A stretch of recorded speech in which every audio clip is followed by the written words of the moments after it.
Sometimes I want to take a break from all the crazy platformers and the looter shooters, and all I want to do is sit back, relax, and farm some shit. Maybe I want to date some NPCs. So over the past few months, I've gone from playing nail-bitingly hard platformers and crazy shooters to taking photos, organizing shit, and cultivating myself a farm. But before I take you on my cozy game journey, I want to talk about what a cozy game is, and as I'm fairly new to the genre, Liz the Last, please let the people know what it is, and thank you so much for being in this video. So, what is a cozy game? Well, we don't have to get into like the semantics of it all, you know, because it's complicated. It means something different to everybody, and there's surprisingly a huge amount of discourse about it online. And people really do get in arguments about it, okay? It's just really not that complicated. I think it's based off of a feeling. I think it leans towards like typically non-violent games, you know, not like FPS games, or, you know, there are RPGs that obviously fall under the genre, but like typically, you know, it's a little bit more of like the chill kind of vibe. I think something that's really important to cozy games is not only the aesthetic, but life simulation, dating, farming sims fall under the umbrella, and like dialogue and connections between characters and things like that. I think there's foundations here, okay? So first of all, Animal Crossing, huge in the genre, a life simulation game, you know? And then The Sims. The Sims, everybody loves The Sims. I think it's a chaotic game. Personally, for me, I like to put my Sims through hell. So I don't know how cozy people think The Sims is, but it's definitely a life simulation game that is like pinnacle to the genre. Farming sims. Okay, so we start with like the Harvest Moons, the Story of Seasons. I think like the pinnacle, the acme of farming sims, the top dollar one is Stardew Valley. That's obviously going to be high on my recommended list because it's my favorite game. I wouldn't even like consider that to be such a cozy experience. Like I play it really hardcore and try to do everything as fast as possible, you know? But what's important is like the dating, the story, the dialogue, the farming element.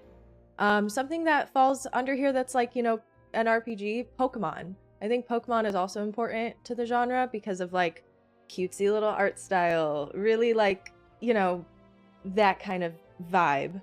The most important thing is the vibe and the cute aesthetic. No stress or low stress. So now that we know what a cozy game is, let's talk about what kind of cozy games I want to get into playing. You already told me you played new Pokémon Snap. I figured I would just throw in like a Nintendo title that wasn't Animal Crossing into my list here. That's like, you know, how much more cozy can you get? You're just taking fucking pictures and you're having like a cute little time and enjoying environments and worlds and things like that. I played that back in 2021 when it first came out, and I was excited about it, but you know, I didn't really have any nostalgia for the original. I didn't know what to expect, and I played this game and I was like, maybe it's not for me because I got bored. I wanted more stuff to do, but you know what we're gonna do today? We're gonna turn off my ADHD brain and get fucking cozy. That is scalding hot. Oh my god. But new Pokemon Snap had me feel in a weird way because like many of you dudes out there watching, which I know there's a lot because there's like 95% of you are males, I promise I'm not a pick-me, and if you're a girl watching this, come on, subscribe. Help out the ratio a little bit. But where's the violence? Where's the excitement? What are we doing in this game? I'm not shooting the Pokemon, I'm just taking photos of them. I know, it seems a little weird, but you gotta give it a chance, and you have to get in the right headspace is what I've realized, because after 20 hours of continuously playing this game and becoming fairly addicted to it, I finally beat it, and I actually had a very, very good time, and I cannot believe how quickly I misjudged this game the first time around. New Pokémon Snap is an absolutely lovely game full of pretty things to look at.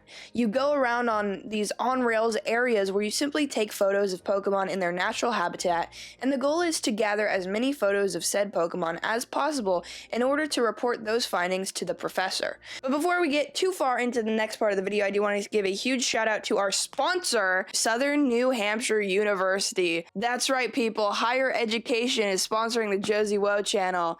So let me tell you about them really quickly. So this school has a bunch of different programs, but the one I want to talk about today is their game development plan. This thing is really, really cool because you can turn your hobby of gaming into a career potentially, you know what I'm saying? And hey, maybe I'll play your game on stream next time, and that's what we'll talk about in the next Cozy Josie video. We don't know. So Southern New Hampshire University has one of the largest accredited nonprofit online degree offerings in the country. SNHU is also radically affordable. Their online tuition rates are some of the lowest in the country, and it was voted one of the country's most innovative universities by US News and World Report, and all your courses are taught by faculty with real-world experience. So you actually have real opportunities to connect with people in the field that you're interested in. It sounds pretty lit to me, chat, and if you've ever dreamed of working in the gaming industry, this is a great way to get a bachelor's degree and to get started in the industry. So go to snhu.edu/Josie and learn how you can get started with a game development degree. Thanks again, SNHU, for sponsoring this video, and back to it. You're also looking out for Christa Blooms. I don't know what they're called, these homies. You want to take photos of those, which is, I guess, this game's version of like that Pokemon gimmick. So you know, like Mega Evolutions, here we have Illumina phenomenon. Yeah, all the words in here are not, you know, wording for me, but cozy vibes, cozy chill vibes, so let's stay chill in the comments down below about my pronunciation. But it makes the Pokemon glow, and you can get some cool pictures of those Mons glowing. Then the thing that I like about this game a lot is that there's different mechanics per each new area, with some of them playing with like the different terrain you're exploring. Like there's a jungle area, then you explore a desert and a snow area. Then there's also like gimmicks where you can shrink down or you can get behind areas and find new paths that you didn't know about. And then you can like take photos of basically the same Pokemon you've been playing, but from a brand new angle. Like when you shrink down, you can take a photo of them from like way down here, and the Pokemon's like super fucking tall all of a sudden. You're like, this is new. I've never seen a Pidgey this large in my life, you know? The story is also pretty good, and the characters are fun. There's plenty of side characters to make things fairly interesting, and they can even give you side quests, which is just makes it so that, you know, you stay busy in all of these levels. And then it causes you to want to go back to complete everything and have that completionist check mark. And listen, when you complete everything, well, I shouldn't say that because I haven't completed nearly like everything, but really when you complete a task, you just get a little check mark and you go from there. I'm not a completionist, you know, usually, but I tried to do quite a bit in this game and at least get photos of every single Pokemon in all 4 of the different styles. There are 4 different stars. 1 star, 2 star, 3 star, 4 star. You'd think that like 4 stars is the best. You want 4 stars. Not really. You just want like diamond versions of each of those stars, and each of those stars correlate to a different type of shot. So like a wider shot, you know, where you can see more of the background and the environment a Pokemon would be in, will probably be like a 3 or a 4. A closer up shot is going to be like a 2 or a 1. An Illumina effect is probably going to be like the, you know, maybe I'm kind of forgetting, maybe a 4. I don't know. It's cool. It all works out. But the one thing that really pissed me off about this game is that the professor here, he tells you to take photos, you go out and you take all these pictures of these Pokemon. The thing is, the professor doesn't understand photography. So myself, as a film major, I understand cinematography, not photography as much, but you know, you get the gist of it, same sort of principles in some cases. Rule of thirds, that's the thing. I took a really fucking beautiful photo of this Pokemon. Pokemon here, Pokemon there, and it's like a cool perspective shot where this one's up in the front and the other 2 are sort of behind it. You know what I got on that? A goddamn gold star. A gold star. Are you joking? I need my diamond stars. It's the one thing I needed in this game, and you couldn't goddamn give me that, professor, and that's because you don't understand the art of composition. And if you're gonna make a damn, you know, photography game, I don't know. I just feel like if you have photography knowledge, like you should be able to get a diamond star without knowing everything about photography. But if you know shit about it and you're out here and you can't do it, come on, man. I don't like that. It annoyed me just a little bit. But to end this little thought rant on Pokemon Snap, it's absolutely the prettiest Pokemon game I have played on the Switch, and obviously it's because the scope is a little bit more narrow. You're on a set path. They can use all of the Switch to show you these beautiful visuals and things like that. But this is night and day compared to something like Scarlet and Violet or Pokemon Legends Arceus, so it's a great game, and I had a super fun time with it. Excellent first introduction, I think, to the idea of cozy gaming. Now, I do want to say I've played a bit of Animal Crossing, and that is fairly cozy of a game, you know what I mean? But that was all the way back in 2020, and I have yet to touch that game again because I am a little scared of how out of hand my island has gotten. If you'd like me to check out my island again in a stream or a video, please let me know down below. But for now, you know, we'll stick to my Pokemon Snap. All right, we need to switch genres in the cozy gaming vibes, right? We had a picture simulator on rails type vibe. What are we gonna do now? My other recommendation, this is a puzzle game called Unpacking. You said you played a little bit of this one. I think it's important to play through the whole thing. I love that this game, it tells a story through placing objects and unpacking your new house in different stages of life and learning more about the character. That's something that's really important to, you know, the cozy gaming genre, is the story, but being told cute and impactful. And I don't know, I feel like Unpacking is kind of just like the best of the cozy puzzle games. I played all of Unpacking and I absolutely adored it.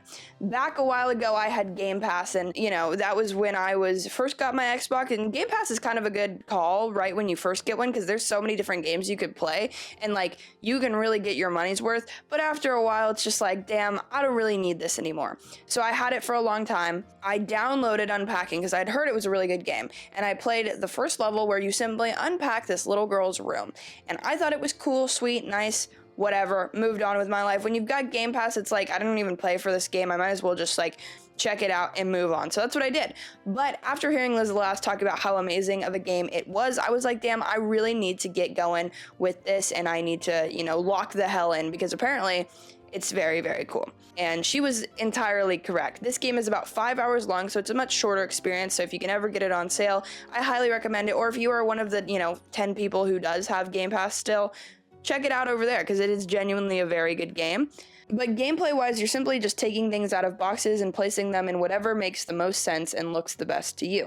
However, what I didn't expect to see was a really lovely story that you take through this woman's entire life. You design her childhood bedroom, and then you design her dorm room, and then you see her moving in with her first boyfriend, and literally the way the story is told was just really unique and moving. I've never seen a story told just through stuff, you know what I mean? And it's always cute because you can tell what sort of stage in her life she is, as well as like what things from her childhood has reigned true, what things from her childhood has she kept with her. And there's a couple stuffed animals that she does.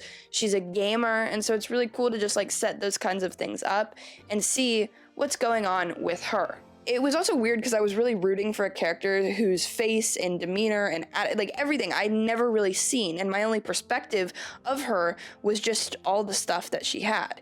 It was honestly kind of beautiful, and the gameplay of just organizing stuff is really therapeutic. It's stress-free and relaxing. You basically just design her house, and that's something I ended up loving. My favorite part of it all was how rooted in reality it was. It's such a small, like, slice of life game that really only needs 5 hours of your time. It doesn't overstay its welcome, but if you can understand that, all you're gonna be doing is unpacking and repacking things, but it's fun and it's easy to do and it's a great thing to do, and then you could have like a podcast over here, you know what I'm saying? That's also something that I've realized I absolutely love about cozy gaming. It doesn't require all of your focus, so you can listen to something really well, like Emma Chamberlain's podcast, or I used to listen to the canceled podcast and then they got canceled. Ironic, I know. And then I used to listen to all of Cody Ko's podcast and then he also got canceled. So now let me shout out a podcast I like. Slow Burn podcast, I've been listening to that. Call Her Daddy, that one slays. I've also tried to slay slays more because I say that slaps, and I've realized I talk like a frat boy, so I'm getting in my girly era. My last recommendation is Moonstone Island. So this game is a little bit longer. All of those games were on the shorter side. This game is a little bit longer. I dropped a good 40 hours into it. It is a typical life sim experience. You go day to day. It has farming simulation elements to it, but the farming is kind of on the back burner. What's most important in Moonstone Island, I think, is the exploration. There's procedurally generated islands all throughout the map that you get to go explore. You fly around as a little alchemist on your little broom, You date really cool characters that I feel like the characters are really well fleshed out, and the dating experience is really good. And, you know, we have to have a good dating experience. Decorating, it displays the farming sim genre in a very unique way, because it's not really about the farming thing. It's kind of like different. It's a little bit different. There's this whole creature collecting element to it. It's kind of like Pokemon, where it's got like turn-based battling, and then, you know, it's like card-based and everything. It has a lot of depth. It's such a good game. It's a little bit long to like get into. You don't have to do like every goddamn thing in the game. But I thought that it was doing something new in the life sim and the farming sim genre that was unique and just displayed really well. Moonstone Island was one that I started out really iffy with. I got into it and I was like, this is not for me. I'm not a big fan. And then I realized you could date the NPCs and everything changed. This game is simply quality and the art is gorgeous. There's just so much to do. And not only is this a farming sim, but it's also kind of Pokemon adjacent. You go into these caves and you catch these monsters and you battle them in this really unique sort of card system, and then you can catch them and use them in your future battles. Or you can just explore around the island gathering resources and just talking to NPCs. And something I found really interesting about this is I'm usually not one to interact with NPCs too much. They just sort of annoy me and I always skip through dialogue and everything I do. I want to get the gameplay. However, here, the writing is so charming and so funny. Farah, whoever wrote that character, is so funny. Also, you can go on dates with them, and I went on a date with Farah. Well, I was supposed to go on a date with Farah, and then I got really busy fighting monsters in a cave and accidentally stood her up, and she was pissed. And I like the follow through with that. I think it's so cool. And then, but now every time I have a date, I just don't do anything the entire day, and I sleep the whole day in the game. I guess IRL sometimes too, but I'm gonna sneeze. But yeah, the writing's great. Honestly, it's very, very good. I like talking to each and every one of these people, and I'm dating all of them currently, and honestly, it's just really cool. And right now, I'd say Farah is number 2, but number 1, Tobin. I want that man in a bad way, so where are my Tobin homies at? Let me know if you vote for if you're rooting for Tobin down below. But this game is pretty hard to explain, so let me just jump into it for a second, and I'll show it to you guys and tour you guys around my little island for just a little second. You know what I mean? We'll just do like a little, ooh, let me show you this, and I'll just tour you around the very first island here. But it kind of slaps. You basically just walk around, and what are those, Josie, you might be asking? My freaking Pokemon. I'm fairly new to it, I'm gonna admit. I've not played too much, but I am really enjoying what I have been playing. And you get in these little areas, these little caves, and you go to work. But we can come over here, and I'll get my fishing rod, and let's catch something, chat.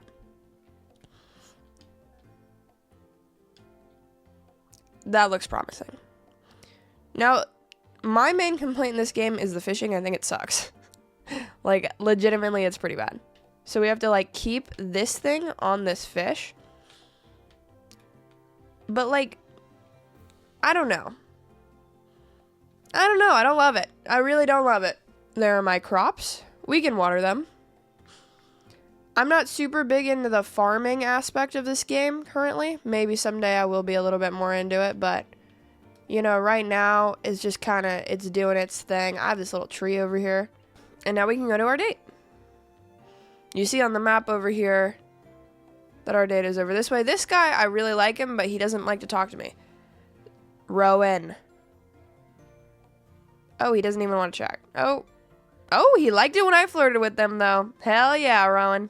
But now we have to go to our date. Here it goes, chat. What's this one again? I forget this one's an... Oh, damn it. I didn't even really want this one on a date. Ophelia. Lying in the warm water on a clear night. Perfection. And I've been on my feet all day, too. I wish there was a hot springs for your brain. You could just take it out and let someone massage out all the knots. Just shut up and relax, Ophelia. You know what? Talking to people can be like a brain spa. Ooh. I don't think you want a smooth brain. Let's be nice. Like therapy. We'll never get a therapist here on Moonstone Chat. Go to therapy, it can help. Which is why I end up being everyone's therapist. Unpaid. Oh, Ophelia. But I can talk to you, can't I? I guess that's what you meant. Maybe one day I will. Maybe one day I'll be ready to take my brain to the spa. I'm starting to think you'd be a good brain masseuse.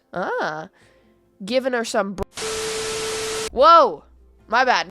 I've literally just been going on dates, Chad, but I've been having a great time. So, big fan.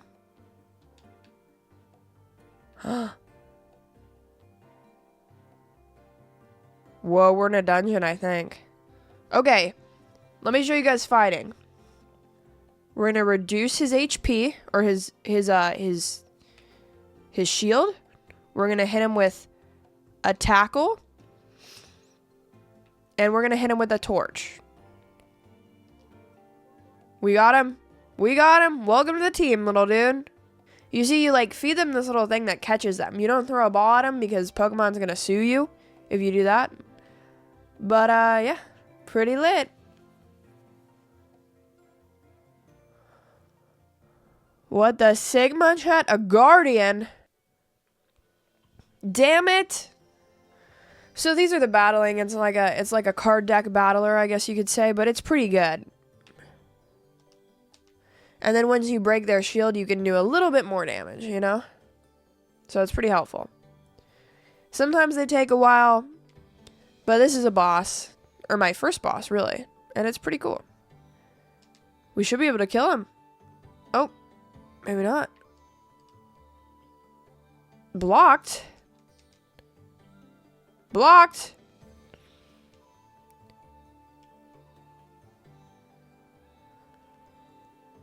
Hey man, that one is all you need. That one is all you need. Maybe I should be getting his armor down. Yeah, there we go. Okay, he's done. Yeah.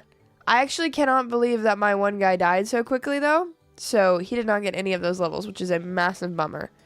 So Quill just rejected me from a date, and I'm heartbroken. Goodbye, Quill. Fuck you. I really want Quill to want me, you know what I mean? But I don't want him. I always forget who I'm out here asking out. I'm just the town whore, I guess you could call me. Where's Farah? Yeah, Farah. Hey you look nice today. Please!